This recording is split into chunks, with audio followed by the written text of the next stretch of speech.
पूर्णमदः पूर्णमिदं पूर्णात् पूर्णमुदच्यते पूर्णस्य पूर्णमादाय पूर्णमेवावशिष्यते। ॐ शान्तिः शान्तिः शान्तिः। वसुदेवसुतं देवं कंसचाणूरमर्दनं देवकी परमानन्दं कृष्णं वन्दे जगद्गुरुम्। सर्वोपनिषदो गावो दोग्धा गोपालनन्दनः पार्थो वत्सः दुग्धं गीतामृतं महत्। न कामयेऽहं गतिमीश्वरात् पराम् अष्टर्धियुक्तां पुनर्भवं वा आर्तिं प्रपद्येऽखिलदेहभाजाम् अन्तःस्थितो येन भवन्त्यदुःखाः। अहं निर्विकल्पो निराकाररूपो विभुत्वाच्च सर्वत्र सर्वेन्द्रियाणां सदा मे समत्वं न मुक्तिर्न बन्धः चिदानन्दरूपः शिवोऽहं शिवोऽहं चिदानन्दरूपः शिवोऽहं शिवोऽहम्।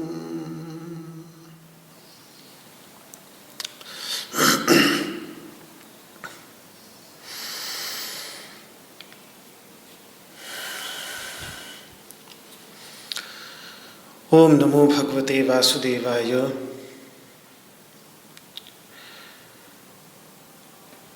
श्रीमद् भगवद गीता के सांख्य योग नामक दूसरे अध्याय के दूसरे श्लोक में भगवान श्री कृष्ण ने अर्जुन को यही समझाया कि ये कश्मल, ये मोह, ये अविद्या कहाँ से तुझ में इस असमय स्थान में उत्पन्न हो गई। ये आर्यों द्वारा सेवित नहीं, अनार्यों द्वारा सेवित है। ये स्वर्ग की प्राप्ति कराने वाला नहीं, नरक की प्राप्ति कराने वाला है। ये कीर्ति कर, यशस कर नहीं, अपितु अपकीर्ति करने वाला है। ये बात भगवान ने दूसरे श्लोक में कही। अब तीसरे श्लोक के अंतर्गत जो भगवान बात कहने जा रहे हैं,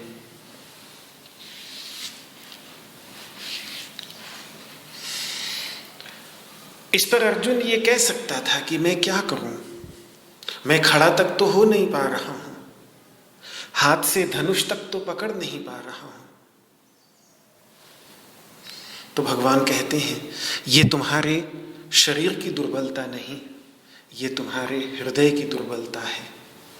ये हृदय की दुर्बलता बहुत ही तुच्छ है, क्षुद्र है, बहुत ही तुच्छ है। इसको छोड़ दो अर्जुन, और इसको छोड़कर खड़े हो जाओ। तुम तो परंतप हो, शत्रुओं को संतप्त कर देने वाले हो।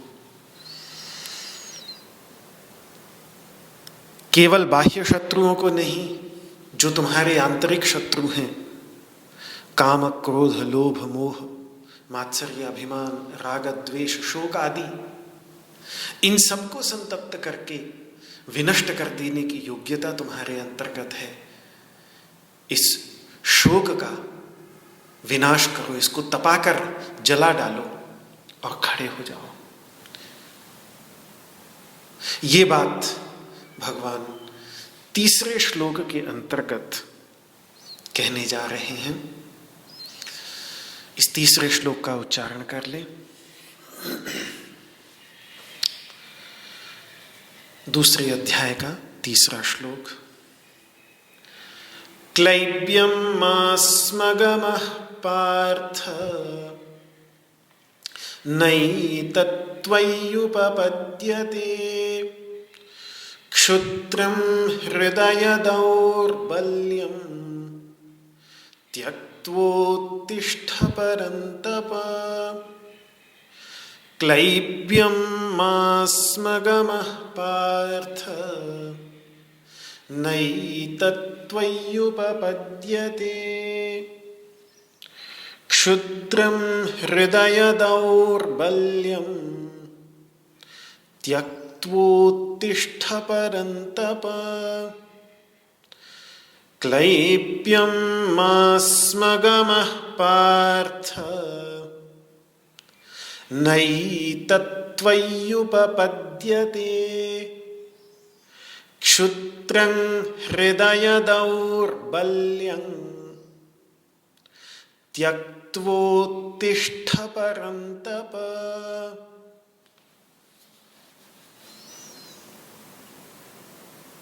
हे पृथा के पुत्र अर्जुन, इस कायरता को प्राप्त मत हो।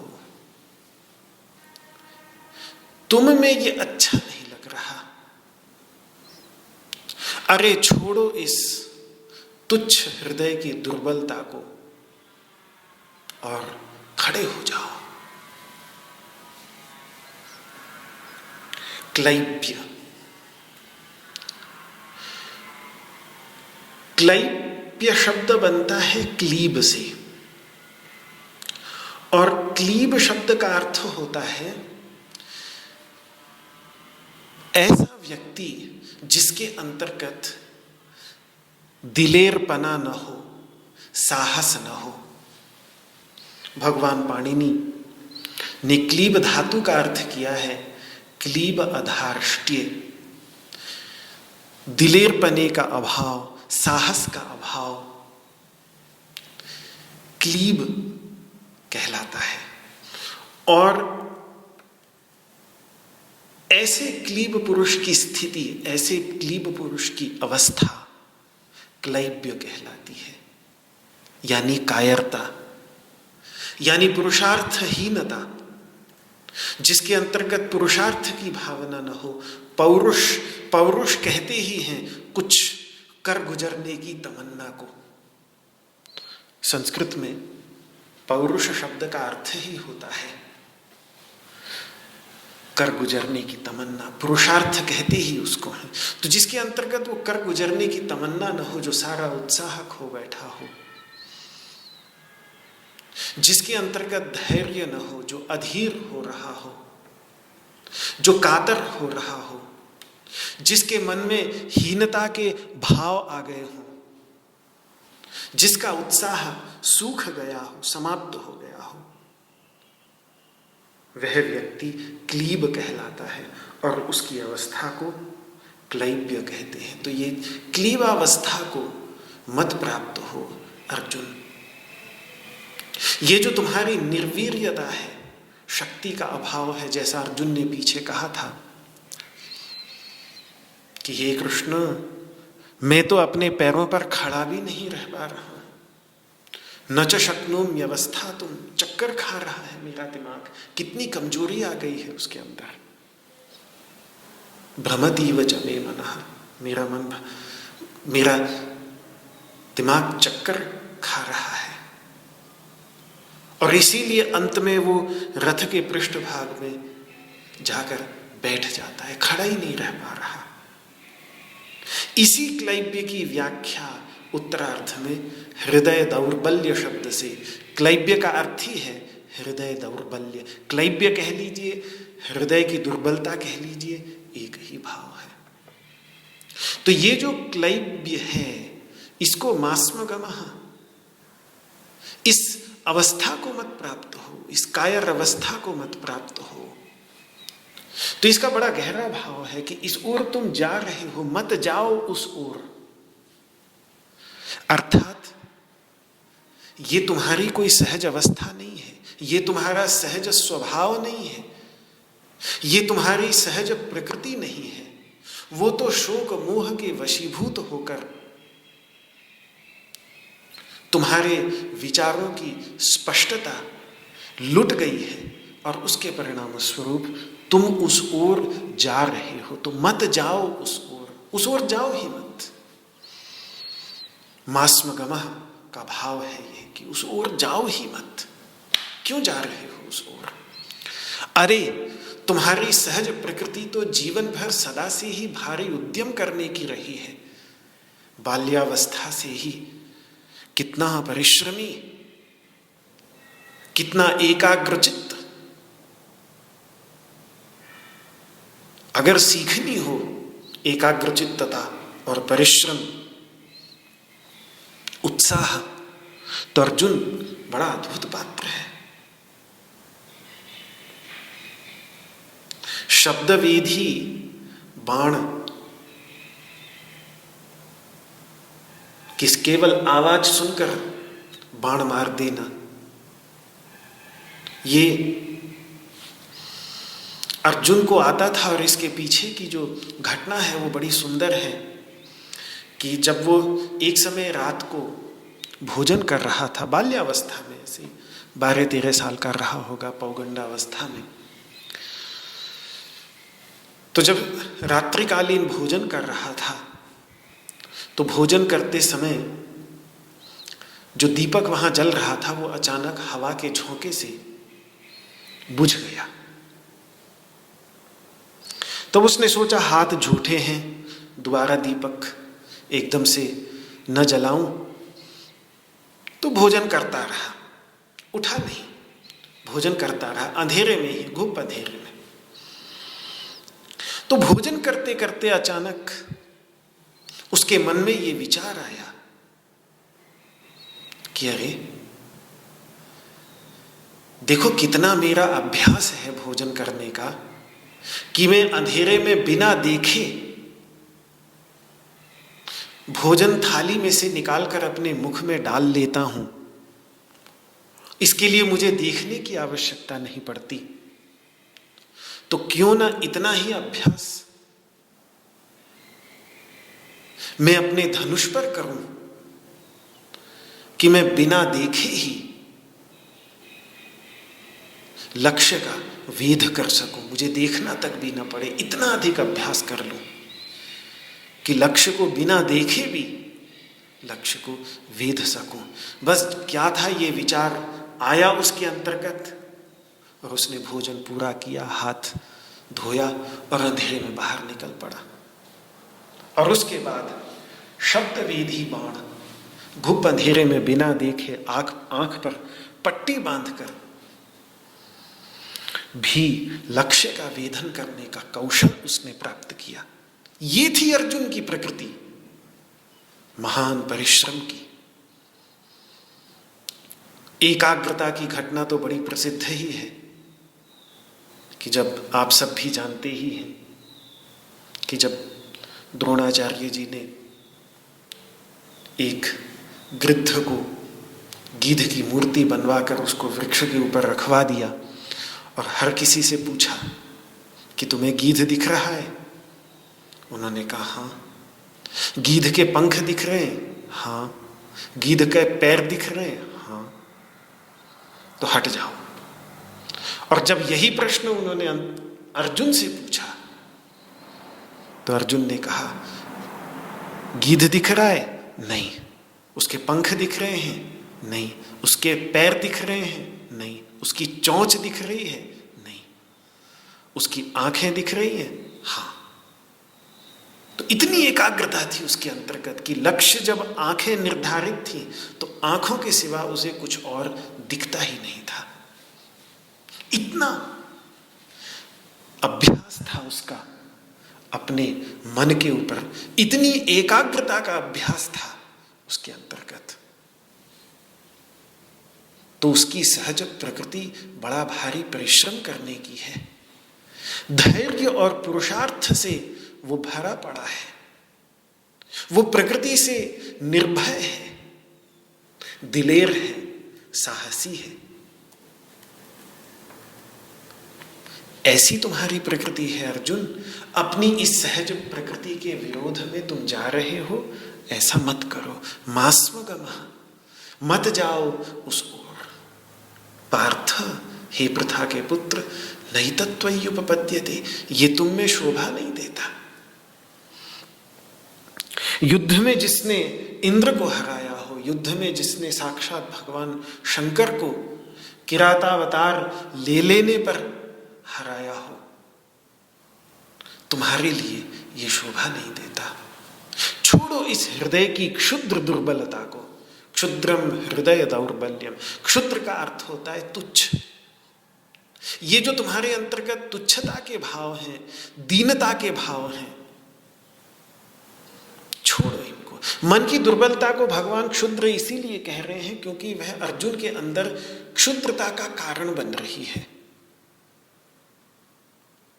वो हृदय की दुर्बलता उसमें निकृष्टता को जन्म दे रही है, उसे निकृष्टावस्था की ओर धकेल रही है, उसे उठाने के बजाय गिरा रही है।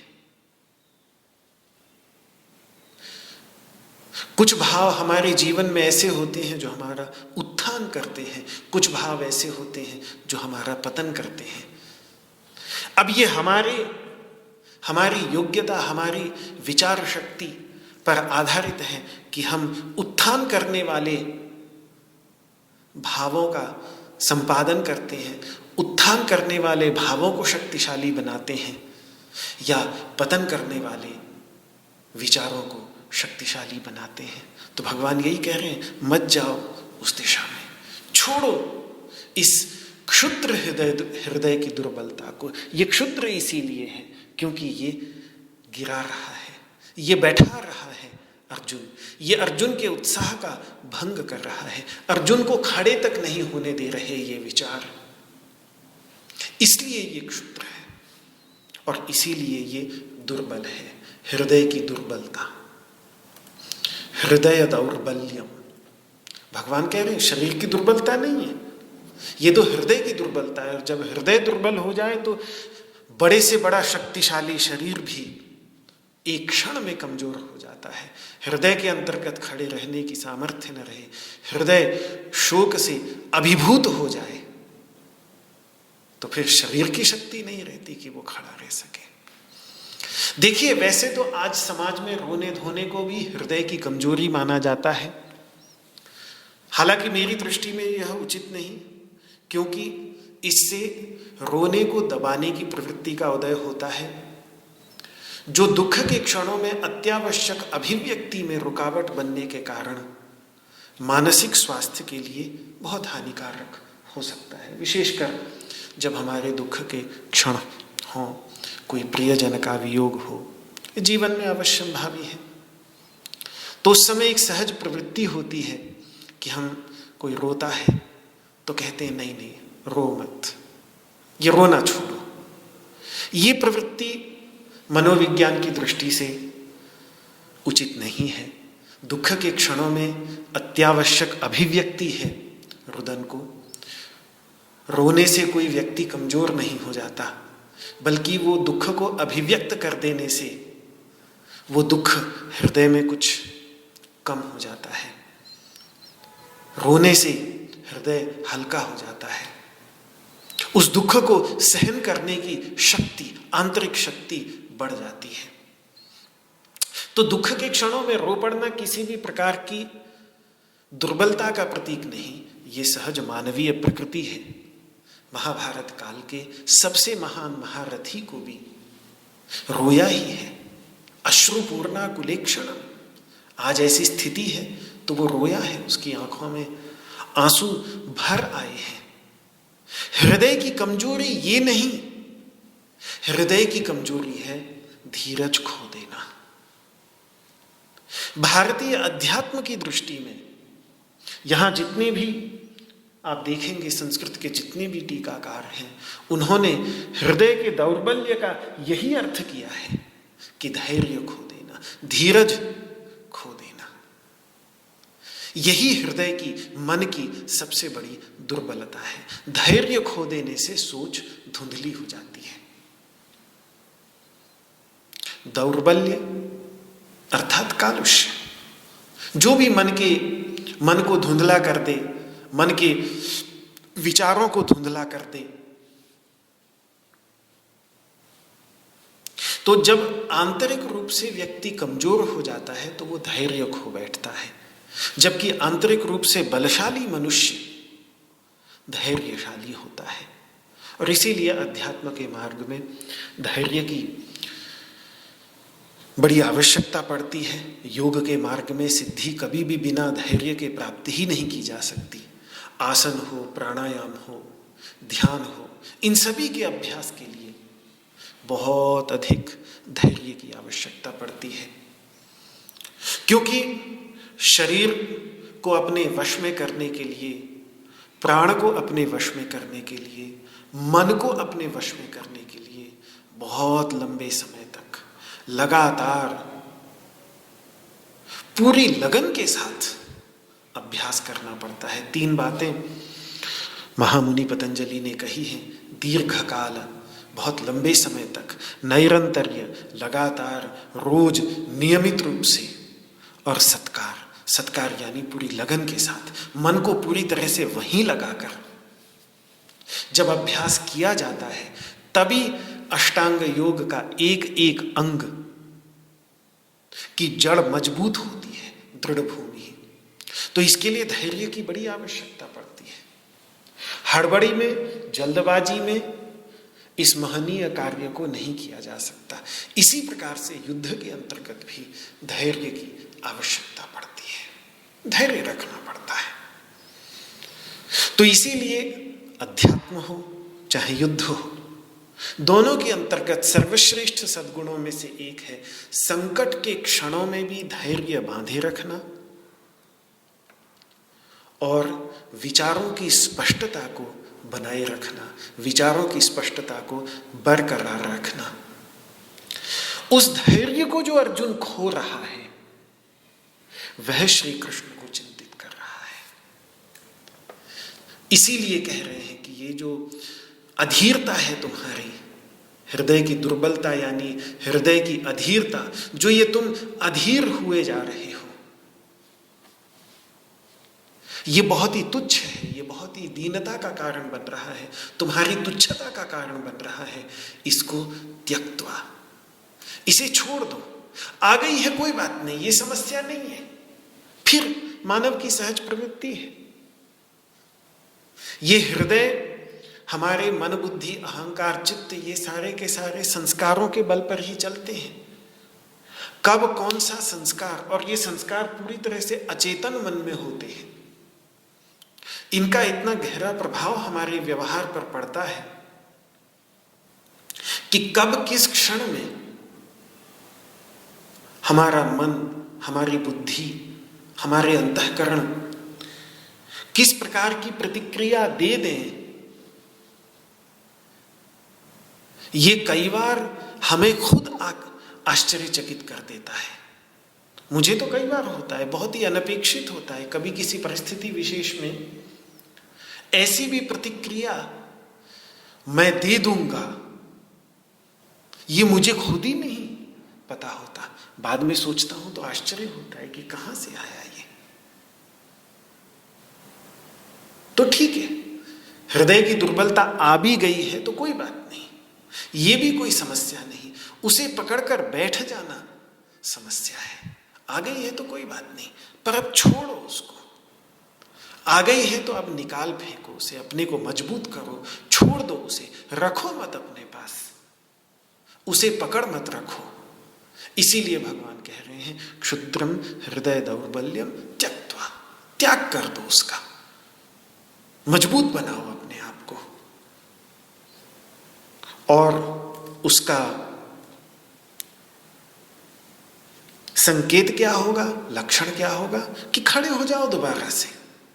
जो ये ढह पड़े हो, रथ के पिछवाड़े में जाकर गिर पड़े हो, बैठ गए हो, चारों खाने चित्त होकर पड़े हुए हो, खड़े हो जाओ दोबारा से, उत्तिष्ठ, खड़े हो जाओ।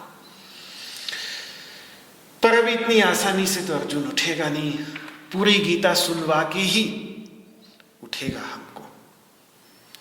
पर भगवान भी ठान लेंगे कि अब उठाना तो है इसको, चाहे कुछ भी हो, क्योंकि धर्म की रक्षा में इसे बड़ा भारी कार्य करना है, तो इसे खड़ा तो करना ही पड़ेगा। सो खड़ा करेंगे, लेकिन उसके खड़े होने के बीच में और यहाँ के बीच में पूरी श्रीमद् भगवद गीता हमारे सामने आ जाएगी। तो भगवान कह रहे हैं उत्तिष्ठ, खड़े हो जाओ अर्जुन। मानो हाथ पकड़कर उठाने की कोशिश कर रहे हो भगवान। अरे परंतप, पर यानी युद्ध में शत्रुओं को संतप्त कर देने वाले हो। ये तुम्हारा नाम तुम्हारी प्रकृति के अनुरूप रखा गया था, ये कोई बचपन का पैदाइशी नाम नहीं था। बड़े बड़े युद्धों में अपने तेज से, अपने प्रागल्भ्य से, अपनी शक्ति से ग्रीष्म ऋतु के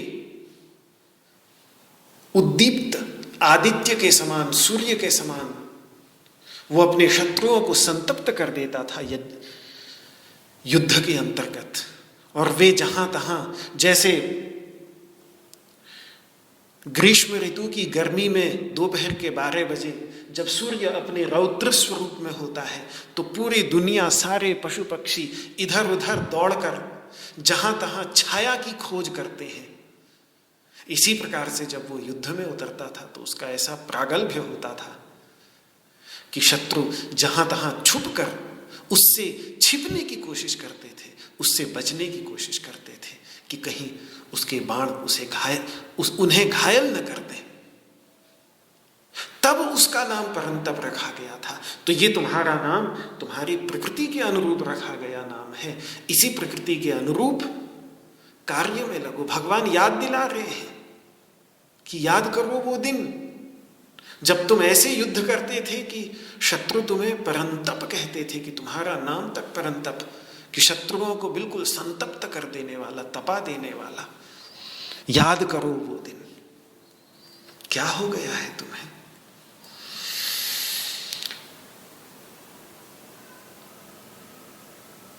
अब भगवान तो अभी मित्र ही है, इतना ही कर सकते हैं कि थोड़ा प्रेम भरी फटकार सुना दें, थोड़ा हाथ पकड़कर खड़ा कर दें, थोड़ा स्वर्ग नरक और कीर्ति अपकीर्ति की दुहाई दे दें, और थोड़ा उसको अपना पूर्व जीवन याद दिला दें कि भैया तुम तो परंतप हो। अब इससे ज्यादा एक मित्र क्या करे, इससे ज्यादा एक सखा क्या करेगा। अभी गुरु भाव में परिवर्तित करने वाला बटन तो दबा नहीं है। वो जब तक अर्जुन दबाएंगे नहीं तब तक कृष्ण कैसे उपदेश करें, बड़ी समस्या। ना पृष्ठम कस्यचित् ब्रूयात्, महर्षिगण कह गए हैं कि जब तक कोई पूछे नहीं तब तक उपदेश मत करो। तो भगवान उपदेश तो कर नहीं सकते। उपदेश तो तभी करेंगे जब अर्जुन कह देगा कि हे प्रभु मुझे उपदेश कीजिए। तब तक तो इतना ही कह सकते थे। सो इतना कहकर उत्तिष्ठ, खींचा, खड़ा किया, पकड़ा होगा, हाथ पकड़कर, बाह पकड़कर उठाने की कोशिश की होगी।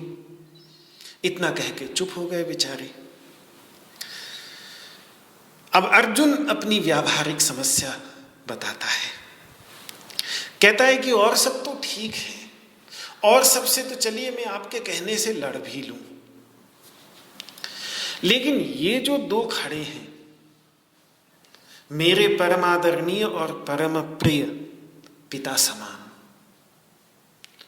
एक तो भीष्म पितामह, मेरे पिता तो बहुत छोटी उम्र में चले गए,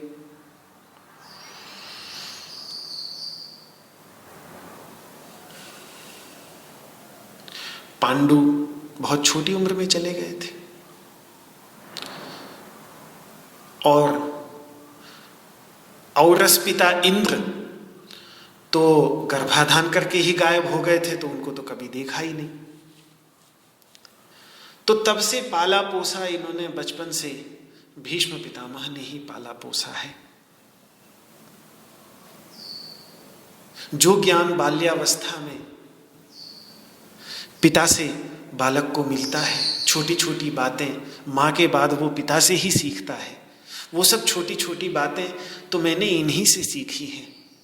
और इनके बाद फिर ये शस्त्रास्त्र विद्या, जिससे आज मैं योग्य बन पाया हूं युद्ध करने के, इस शस्त्र विद्या का, शास्त्र का, सबका ज्ञान मुझे गुरु द्रोणाचार्य जी से मिला है। शस्त्र और शास्त्र दोनों में ही ये दोनों परम विशारद थे, चाहे भीष्म हो चाहे द्रोणाचार्य हो। दोनों ही परशुराम के शिष्य थे। भीष्म पितामह तो बृहस्पति से भी सीखे हुए थे। तो दोनों ही शस्त्रों में और शास्त्रों में परम विशारद थे। तो जितना भी शस्त्र और शास्त्र का ज्ञान प्राप्त हुआ, मुझे इन दोनों से प्राप्त हुआ है। और इसके साथ पिता का प्रेम भी, क्योंकि गुरु भी पिता के समान होता है। और फिर ये तो पितामह है ही, पिता के अभाव में पिता का भी सारा प्रेम मुझे इन दोनों से ही मिला है। तो मैं इन दोनों के साथ कैसे युद्ध कर सकता हूं? आज तक मैंने इनके चरणों की वंदना ही की है, मैंने इनकी केवल पूजा ही की है। मित्र, आपको लग रहा होगा कि मैं कातरता के परिणाम स्वरूप युद्ध से उपरत हो रहा हूं, जबकि सत्य यह है कि मैं इस युद्ध को न्याय के प्रतिकूल समझ रहा हूं, धर्म के प्रतिकूल समझ रहा हूं। क्यों? क्योंकि भीष्म और द्रोण के विरोध में युद्ध करना कहीं से भी न्यायानुकूल नहीं हो सकता, धर्मानुकूल नहीं हो सकता। तो देखिए, शोक तो उसके अंतर्गत है, अपने सारे बंधु बांधवों को देखकर, लेकिन वो अपने उस शोक और मोह को इन दोनों के पीछे छुपा रहा है। बात उसकी बिल्कुल सही है, लेकिन इन दोनों के पीछे वो बहुत कुछ छुपा रहा है। और कहीं ना कहीं गहराई में देखा जाए तो इन्हीं दोनों के पीछे दुर्योधन भी छुपा हुआ है। दुर्योधन ने भी इन्हीं दोनों को आगे किया हुआ है। दुर्योधन के अंतर्गत योग्यता नहीं थी पांडवों से जीत पाने की। उसे भी पता था कि मैं नहीं जीत पाऊंगा पांडवों से, कभी जीत ही नहीं पाया। पर आज भीष्म और द्रोण को आगे खड़ा करके ही उसको ये निश्चय है कि मैं विजय प्राप्त कर लूंगा। और इसीलिए पहले अध्याय में आपने ये देखा होगा कि जब दुर्योधन द्रोणाचार्य के पास में जाता है और युद्ध से पहले का भाषण देता है, तो वो जितने भी महारथी हैं, सब महारथियों से यही निवेदन करता है कि आप सब मिलकर भीष्म की रक्षा करें। भीष्ममेवाभिरक्षन्तु भवन्तः सर्वे। अपनी अपनी जगह खड़े होकर आपको पूरा ध्यान भीष्म की रक्षा करने में, क्योंकि भीष्म अकेले लड़ लेंगे इन पांडवों से, पर इन भीष्म की आपको रक्षा करनी है। आप सब मिलकर, तो पूरी ताकत उसने भीष्म की सुरक्षा में झोंक दी है, क्योंकि उसको ये पता है पांडवों से कोई और नहीं लड़ सकता। पांडवों से कोई लड़ सकते हैं तो सबसे पहले भीष्म और दूसरे नंबर पर द्रोणाचार्य। केवल ये दो ही लड़ सकते हैं, तीसरा कोई लड़ नहीं सकता। तो दुर्योधन भी इन्हीं दोनों के पीछे छुप रहा है। और यहाँ अर्जुन भी जो उसके अंतर्गत एक आंतरिक संघर्ष हो रहा है, जिस आंतरिक संघर्ष में वो शोक से तो ग्रसित हो रहा है सारे बंधु वर्गों को देखकर, लेकिन इन दोनों के पीछे वो अपनी बात को छुपा रहा है। तर्क के लिए, भगवान श्री कृष्ण के सामने तर्क रखने के लिए वो इन दोनों को आगे कर रहा है। ये बात हमें यहां पर दिखेगी। इसका शोक केवल इन दोनों तक सीमित नहीं, इसका शोक तो बहुतों को, पहले उसने देखा, जब पहले अध्याय के अंतर्गत उसने जिन जिन को देखकर उसे शोक हुआ है वो तो बहुत सारे हैं। वो तो आचार्याः पितरः पुत्राः मातुलाः श्वशुराः पौत्राः श्यालाः संबंधिनः, कितने सारे हैं। उन सबको देख कर कि इनके साथ मुझे लड़ना पड़ेगा, ये मर जाएंगे तो मेरा क्या होगा। तो शोक में हेतु वो सब हैं उसके। लेकिन आज जब भगवान उसको खड़ा करना चाह रहे हैं तो वो अपने तर्क के लिए एक बिंदु पर अड़कर, जो उसका मजबूत पहलू है, उस मजबूत पहलू को आगे भगवान के सामने रख रहा है। ये बात हमें अगले श्लोक के अंतर्गत दिखेगी।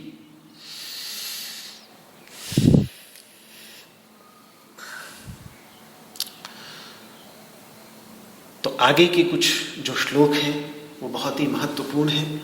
उनके अंतर्गत श्रीमद् भगवद गीता के बीज निहित हैं। अर्जुन के अंतर्गत कुछ घटित होते हुए दिखेगा इन श्लोकों में, जो बहुत ही महत्वपूर्ण है। जैसे जैसे श्लोक पर विचार होगा तो उन बिंदुओं पर विचार रखूंगा आपके सामने। अभी इस चौथे श्लोक का उच्चारण करें, दूसरे अध्याय का चौथा श्लोक। अर्जुन उवाच कथं भीष्ममहं संख्ये द्रोणं च मधुसूदन इषुभिः प्रतियोत्स्यामि पूजार्हावरिसूदन।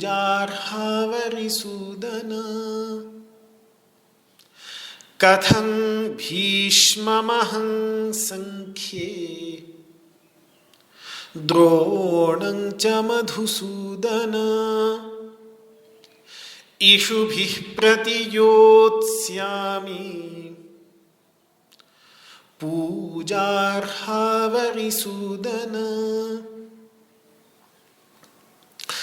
कथं भीष्ममहं संख्ये द्रोणं च मधुसूदन इषुभिः प्रतियोत्स्यामि पूजार्हावरिसूदन।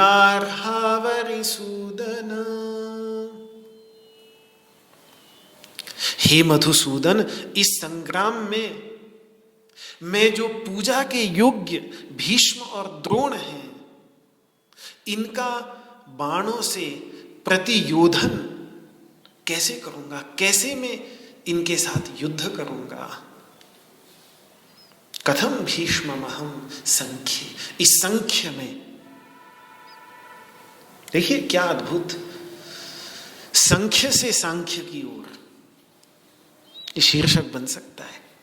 संख्य से सांख्य की ओर गीता में इस संख्य के अंतर्गत, इस संग्राम के अंतर्गत, हे मधुसूदन, कैसे भीष्म से द्रोण से इनका मैं बाणों से प्रतिरोध कैसे करूंगा। इशु का अर्थ होता है इशुभी ही बाणों द्वारा, प्रतियोत्स्यामि, अरे जिनका वाणी मात्र से भी मैं प्रतिरोध नहीं कर सकता, मैं पलटकर जवाब भी नहीं देता, क्योंकि गुरु हैं, पितामह हैं, बचपन से इतना प्रेम बरसाया है इन्होंने मेरे ऊपर, तो मैं तो वाणी से भी पलटकर इनका जवाब नहीं देता था, क्योंकि वे मेरे परम पूज्य होने के साथ साथ मेरे परम प्रिय भी हैं। प्रतियोत्स्यामि इस शब्द में बहुत गहरा रहस्य छिपा है। इनके साथ युद्ध करने का तो प्रश्न ही दूर दूर तक नहीं उठता। ये कदाचित अपनी ओर से मेरे साथ युद्ध करने लगें तो भी मैं इनके साथ प्रतियुद्ध नहीं कर सकता। ये बात अर्जुन कह रहा है। युद्ध करना एक बात है, प्रतियुद्ध करना एक बात है। अपनी ओर से शुरू किया जाए तो कहते हैं इसने युद्ध छेड़ दिया। अगर कोई हमारे ऊपर आक्रमण कर दे तो उसका जब हम जवाब देते हैं आत्मरक्षा में तो उसको कहा जाता है प्रतियोधन। तो वो प्रतियोधन तक करने के लिए मना कर रहा है। युद्ध का तो प्रश्न ही उसके मन में नहीं उठ रहा। कहीं से उसको लगता ही नहीं कि मैं अपनी तरफ से पितृ समान पितामह भीष्म, जिनकी गोदी में मैं बड़ा हुआ हूं, द्रोणाचार्य, जिनसे मैंने सारा ज्ञान प्राप्त किया है, उन पर मैं अपनी तरफ से आक्रमण कर दूं, ये तो विचार ही उसके मन में आया ही नहीं है। हां, वे मुझ पर कदाचित आक्रमण कर दें तो भी मैं कहूंगा कि आप तो मेरे पितामह हैं, आप तो मेरे गुरु हैं, लीजिए मेरा सर काट लीजिए। मेरे बस का नहीं कि मैं आपके साथ युद्ध कर सकूं। मैं इनके साथ प्रतियुद्ध भी नहीं कर सकता। अपनी ओर से उन पर आक्रमण करने का, पहला बाण चलाने का तो कोई प्रश्न ही नहीं उठता।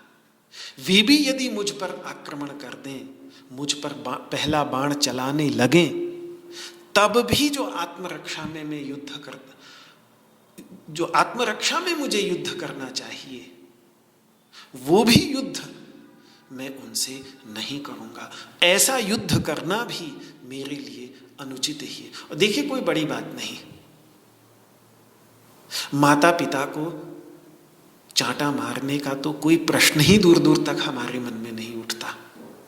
उल्टे वे हमें चांटा मार दें, हमारे गुरुजन, हमारे माता पिता, तो भी बदले में उन्हें चांटा मारने का प्रश्न ही नहीं उठता है। वहां तो सहन किया जाता है, स्वीकार किया जाता है, क्योंकि यदि कदाचित उनके अंतर्गत क्रोध आया है तो हमारे कल्याण के लिए ही तो आया है। तो उसको पूरी तरह से स्वीकार किया जाता है। यही भाव अर्जुन यहां पर दिखा रहा है। पूजार्हौ, वे तो मेरी पूजा के योग्य हैं। हाथ धोने के लिए अर्घ्य देकर, पैर धोने के लिए पाद्य देकर, पुष्प देकर, पुष्प की माला देकर इनकी पूजा अर्चना की जाती है। घर में आते हैं तो दरवाजे पर इनके पैर धुलाए जाते हैं, हाथ धुलाया जाता है। उसके बाद अंदर आसन पर पूर्ण सम्मान के साथ बैठाकर और फिर पैरों में पुष्प रख के इनको प्रणाम किया जाता है। जीवन भर प्रातः काल उठकर मैंने इनकी चरण वंदना की है, प्रभु प्रणाम किया है। आज आप चाह रहे हैं कि मैं इनसे युद्ध कर लूं? अरे, इन्हें तो जोर से फूल तक मार देने में पाप है, आप मुझसे इन्हें बाण मारने की आशा कर रहे हैं? अरिसूदना, दो शब्द यहां पर अर्जुन के बड़े गहरे हैं, मधुसूदना और अरिसूदना। धृतराष्ट्र के सामने भगवान के लिए जो मधुसूदन शब्द का प्रयोग किया था संजय ने पीछे, तो वहां भाव उसका ये था कि जिन भगवान श्री कृष्ण ने अपने विष्णु स्वरूप में हयग्रीवावतार लेकर मधुकैटभ का वध करके ब्रह्मा जी के शोक मोह का निवारण किया था, उनके लिए अर्जुन के शोक मोह का निवारण कर पाना कोई बहुत कठिन बात नहीं है। इसलिए आप ये न सोचें कि अब आपके बेटे का राज्य निष्कंटक हो गया है। अर्जुन जल्द ही अपनी खोए हुए उत्साह को पुनः प्राप्त करके युद्ध करने के लिए खड़ा हो जाएगा। लेकिन अर्जुन जब मधुसूदन कह रहा है तो उसके भाव भिन्न हैं। अर्जुन जब अरिसूदन कह रहा है तो उसके अंदर गहरा भाव है। वो मानो ये कह रहा है कि हे मित्र, तुम मेरे से आशा कर रहे हो कि मैं अपने प्रिय पितामह और प्रिय गुरु से युद्ध करूं और फिर उन्हें मारूं? अरे, आप अपनी ओर देखो, आपने किसको मारा? आपने तो मधुकैटभ नामक असुरों को ही तो मारा है, अपने पितामह को थोड़ी आपने मारा। आप मधुसूदन हैं, आप उग्रसेन सूदन थोड़ी हैं। आपने अपने गुरु को थोड़े ही मारा है, आप सांदीपनी सूदन थोड़े ही हैं, आप मधुसूदन हैं। यही भाव अरिसूदन इस संबोधन के पीछे है। आपने अपने शत्रुओं का ही विनाश किया है, अपने बंधु बांधवों का नहीं। इसीलिए प्रभु आप भी मुझे मधु जैसे असुरों का या शत्रुओं का विनाश करने के कार्य में लगाएं तो ठीक, पर स्वजनों के विनाश के कार्य में आप मुझे लगाना चाहते हैं, ये बात मुझे नहीं जच रही है। जो काम आपने स्वयं कभी नहीं किया, ऐसा घोर कुकृत्य में आप मुझे कैसे लगा सकते हैं प्रभु। अच्छा, अरिसूदन इस संबोधन के पीछे इससे भी गहरा भाव ये है कि इस पर कृष्ण अर्जुन को कह सकते थे मधुसूदन सुनने के बाद। पहले जब अर्जुन ने मधुसूदन कहा कि भाई आपने भी तो असुर, मधु नामक असुर को मारा है, कोई अपने गुरुजनों को थोड़े ही मारा है, अपने बंधु बांधवों को थोड़े ही मारा है, तो कृष्ण अर्जुन को जवाब में कह सकते थे कि क्यों, मैंने भी तो अपने मामा कंस को मारा ही है ना, वो भी तो मातुल था, वो भी तो मामा था मेरा, मेरे लिए वैसे तो पूजनीय था, माँ का भाई था, माँ का भी बड़ा भाई था, मुझे पैर छूने चाहिए थे लेकिन मैंने पैर तो नहीं छुए। उल्टे जो बहुत ऊंची मचान पर वो बैठा हुआ था, चाणूर मुष्टिक का मर्दन कर देने के बाद, कुवलयापीड़ को मारने के बाद, कुवलयापीड़ के दांत उखाड़ कर उससे कंस को मार रहा है चढ़कर, तो वे भी तो मेरे लिए मामा होने के कारण पूज्य होना ही चाहिए था ना। तो भगवान ऐसा कुछ कह पाते, पहले से ही अरिसूदन कहकर अर्जुन उस संभावना को नकार रहे हैं कि आपने तो अपने मामा कंस को इसलिए मारा क्योंकि वो आपके जन्मजात शत्रु थे, आपके अरी थे, जन्म से ही, आपके पैदा होने के पता नहीं कितने साल पहले से ही आपके खून के प्यासे थे। अब एक एक वर्ष भी लगा होगा एक एक संतान को उत्पन्न करने में, तो कम से कम भगवान को उत्पन्न करने में 8 वर्ष तो लगे ही होंगे माँ देवकी को। तो 8 वर्ष पहले से ही आपके जन्म के, मेरे जन्म के आपके जन्म के 8 वर्ष पहले से ही वो आपका मामा आपके खून का प्यासा था। आपके जन्म के 8-8 साल पहले से ही आपको मार देना चाहता था, तो उसको मारना तो ठीक था, लेकिन भीष्म पितामह की तो बात ऐसी नहीं। ये तो मेरे पिता के देहांत के बाद इन्होंने ही मुझे परम प्रेम के साथ पाला पोसा है। द्रोण ने भी अन्य सभी राजकुमारों की अपेक्षा अधिक प्रेम के साथ मुझे धनुर्वेद के रहस्यों का ज्ञान दिया है, अपने पुत्र की अपेक्षा तक भी अधिक रहस्य मुझे दिए हैं। हालांकि इसमें अर्जुन की भी समझदारी थी, क्योंकि कथा कुछ ऐसी आती है कि पिता होने के नाते द्रोणाचार्य जी ये चाहते थे कि क्योंकि अश्वत्थामा विद्याभ्यास तो सारा पांडवों और कौरवों के साथ मिलकर ही करता था, तो जितना भी ज्ञान उसको मिल रहा था अपने पिता से, वो सब पांडवों और कौरवों की सन्निधि में ही मिलता था, सब साथ साथ ही ये लोग पढ़ते थे। तो अलग से उसको ज्ञान कब दें, जब सब गुरुकुल में ही रह रहे हैं, तो अलग से कैसे ज्ञान दें उसको। तो एक बार द्रोणाचार्य जी के मन में एक चाल आई। उन्होंने सुबह सबकी ड्यूटी क्या लगा रखी थी कि सबको अपने लिए नदी पर से घड़ा भर के पानी लाना पड़ता था, तो एक एक घड़ा भर के सब लोग पानी रख के दिन भर के लिए पानी घड़े में अपनी अपनी कुटिया में रखते थे और उसके बाद जाते थे अध्ययन के लिए गुरु जी के पास। तो चाल क्या चली हुई थी द्रोणाचार्य जी ने कि सारे पांडवों को और कौरवों को सुराही दे दी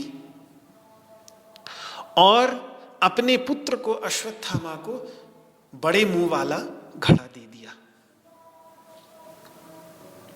तो इससे होता क्या था कि वो तो बेचारे सुराही, छोटा मुंह होता था तो देर लगती थी घड़ा भरने में, सुराही भरने में, और अश्वत्थामा बड़ी तेजी से घड़ा भर लेता था।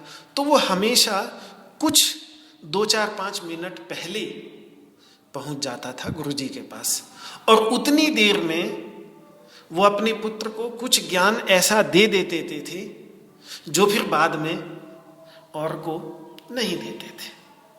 तो ये एक उनकी चाल थी। 2-4 दिन तक तो अर्जुन देखते रहे, फिर ताड़ गए कि यहां तो कुछ गड़बड़ झाला चल रहा है। तो फिर अर्जुन ने भी लगाया दिमाग, और अर्जुन ने क्या किया कि वरुणास्त्र चलाना सीख लिया था, तो वरुणास्त्र से कुटिया में ही घड़ा भर के अश्वत्थामा से भी पहले पहुंच जाते थे। तो अब क्या करें पिताजी, द्रोणाचार्य जी, अश्वत्थामा के साथ साथ अर्जुन को भी मजबूरन फिर उन्हें वो ज्ञान देना ही पड़ता था। तो कुल मिलाकर ऐसा आता है कि अश्वत्थामा और अर्जुन यही दो थे जिनको पूर्ण ज्ञान धनुर्विद्या का द्रोणाचार्य जी से मिला है। बहुत प्रेम करते थे, इसमें कोई शक नहीं। भले अपने पुत्र से, अपना पुत्र तो अपना ही पुत्र होता है, लेकिन अपने पुत्र के बाद यदि किसी से प्रेम किया उन्होंने तो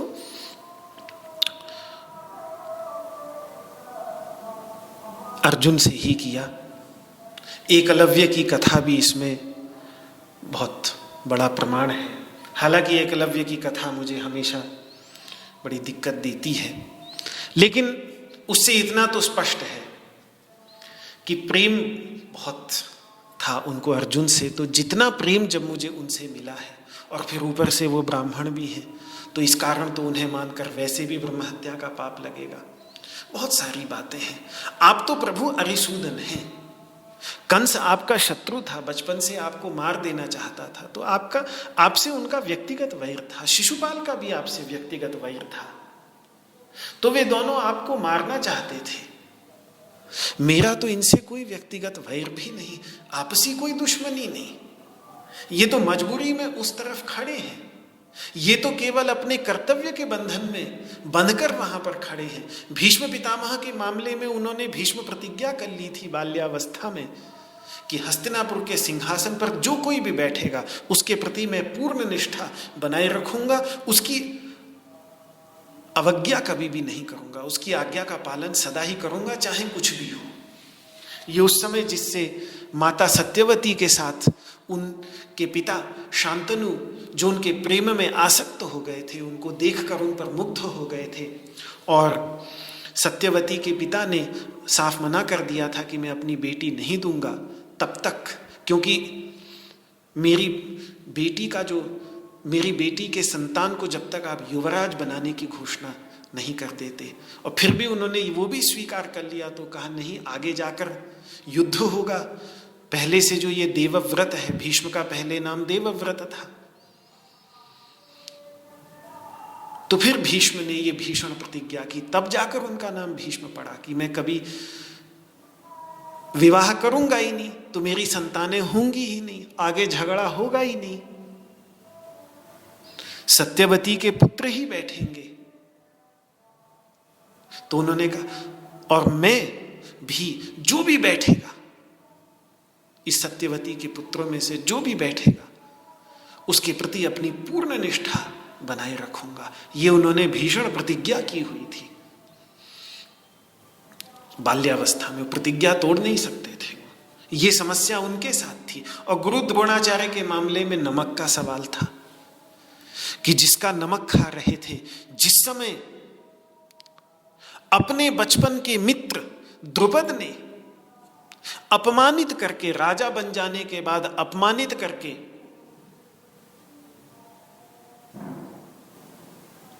तिरस्कार कर दिया था, उस समय जब किसी ने भी नहीं, पूर्ण दरिद्र अवस्था में, इतनी दरिद्रता की पराकाष्ठा में पहुंच चुके थे द्रोणाचार्य कि अपने पुत्र अश्वत्थामा को पिलाने के लिए उनके पास दूध तक भी नहीं था। और जब वो धनिक बच्चों को दूध पीते हुए देखता था तो रोता था कि मुझे भी दूध पीना है, मुझे भी दूध पीना है।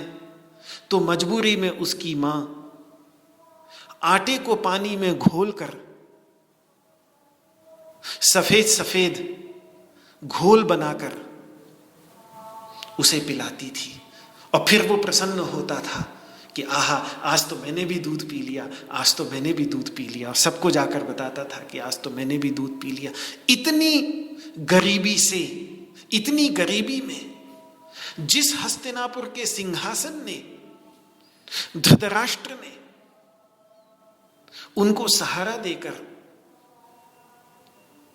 और उनको जीवन की सभी सुख सुविधाएं प्रदान की, उनको आजीविका प्रदान की, उनको भोजन प्रदान किया, उनके नमक के प्रति पूर्ण निष्ठा थी गुरु द्रोणाचार्य जी की। इस कारण अंदर से दोनों को पता था कि यह पक्ष बिल्कुल गलत है, पांडव ही बिल्कुल सही है। लेकिन आज एक संदर्भ में प्रतिज्ञा का सवाल है, दूसरे के संदर्भ में नमक का सवाल है, इसीलिए दोनों ही गलत पक्ष में युद्ध भूमि में खड़े हैं। तो मेरा इनसे कोई व्यक्तिगत वैर नहीं, क्योंकि इनके हृदय में तो मेरे प्रति प्रेम भरा पड़ा है।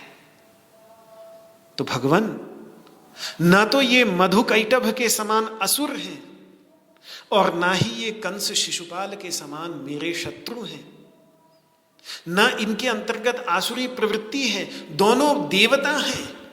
एक वसु देवताओं के, अष्ट वसुओं के अवतार हैं, देव हैं, दूसरे भूदेव ब्राह्मण स्वरूप हैं।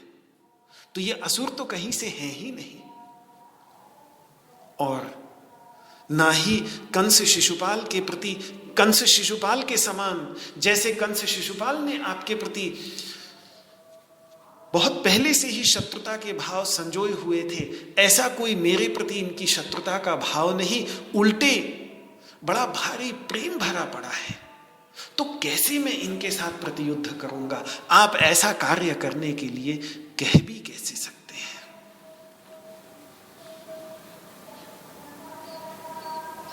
ये बात अर्जुन ने इस श्लोक में कही, और अब आगे अर्जुन कहता है कि इन ऐसे गुरुजनों को मारकर जो मुझसे इतना प्रेम करते हैं, जिन्होंने मुझे पाला पोसा, सारा ज्ञान दिया है, आज इनकी मजबूरी है कि ये गलत जगह पर खड़े हैं, तो इसका मतलब ये तो नहीं कि मैं इनको मार दूं। इनको मारकर इनके द्वारा सुरक्षित राज्य के सुख को भोगने से तो अच्छा होगा कि मैं भिखारी बन जाऊं, मैं भिक्षुक बन जाऊं, मैं भिक्षाचर्या अपना लूं, सन्यास का मार्ग अपना लूं। क्योंकि वैसे तो क्षत्रिय कभी भिखारी नहीं बन सकता। एक चीज कभी भी क्षत्रिय के लिए स्वीकार्य नहीं थी, वो थी भिक्षाचर्या। क्षत्रिय भीख मांग ले, ये कभी नहीं हो सकता। उसको अपने पौरुष पर ही काम करता है। लेकिन जब उसने सब कुछ त्याग दिया, सबका परित्याग कर दिया, सन्यास ले लिया पूरी तरह से, तब फिर ब्रह्मचर्यावस्था में भी भिक्षा मांगनी ही पड़ती है। क्षत्रिय को भी जब उपनयन संस्कार होता था तो भवति भिक्षाम देहि, और उसके बाद भी चतुर्थाश्रमी होकर वानप्रस्थ में जाकर, वन में जाकर, जब वो अपनी सारी संपत्ति का परित्याग करके, विश्वजित याग करके अपनी सारी संपत्ति का परित्याग कर, राजपाट भी अपने बच्चों को देकर जब वन में चला जाता था, पहले वानप्रस्थ और उसके बाद सन्यास में चला जाता था, तो उसकी भी आजीविका चलाने का एक ही साधन था कि फिर वो भिक्षावृत्ति करे। बुद्ध ने भी किया, और भारतीय परंपरा के अंतर्गत भिक्षुक को बहुत ऊंचा स्थान दिया गया है। यहाँ भिक्षुक को नीचा स्थान नहीं, यहाँ भिक्षुक का स्थान, अगर वास्तविक भिक्षुक हो, ज्ञान से भरा हुआ हो, तो वो चूंकि पूरे समाज को ज्ञान का प्रकाश प्रदान करता है, तो जितने भी हमारे बड़े बड़े मनीषी, तत्ववेत्ता, विचारक भारतीय परंपरा में, कोई भी बड़ा नाम ले लीजिए, बुद्ध का नाम ले लीजिए, तीर्थंकरों का नाम ले लीजिए, महर्षि याज्ञवल्क्य का, कई वैदिक ऋषियों के नाम ले लीजिए, उसके बाद जगत गुरु शंकराचार्य की परंपरा से पहले गौड़पाद आचार्य, गोविंद भगवत पाद, उनके बाद कितने बड़े बड़े आचार्य हुए। ये सब आचार्य भिक्षावृत्ति ही करते थे, तो एक बहुत बड़ा स्थान था।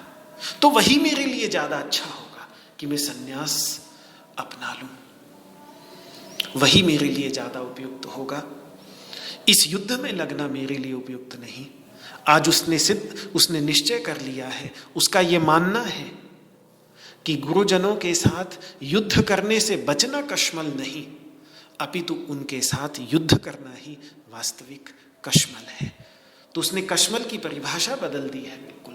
कृष्ण जिसे कश्मल कह रहे हैं उसे वो कश्मल स्वीकार ही नहीं कर रहा है। जिसमें कृष्ण लगा रहे हैं युद्ध में, उस युद्ध को वो कश्मल मान रहा है।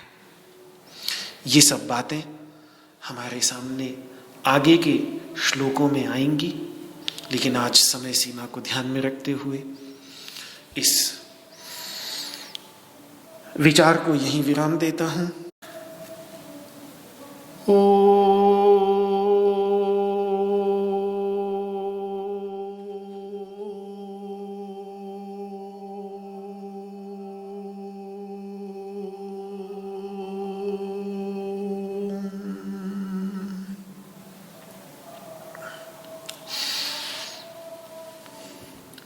सर्वे भवन्तु सुखिनः, सर्वे सन्तु निरामयाः, सर्वे भद्राणि पश्यन्तु, मा कश्चित् दुःखभाग् भवेत्।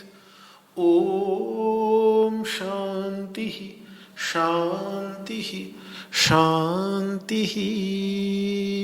न त्वहं कामये राज्यं न स्वर्गं न पुनर्भवं, कामये दुःखतप्तानां प्राणिनाम आर्तिनाशनम। श्री कृष्णार्पणमस्तु। परम पूज्य स्वामी जी के चरणों में सादर नमन आप सभी को। जय श्री कृष्ण, सादर प्रणाम। जय श्री कृष्ण।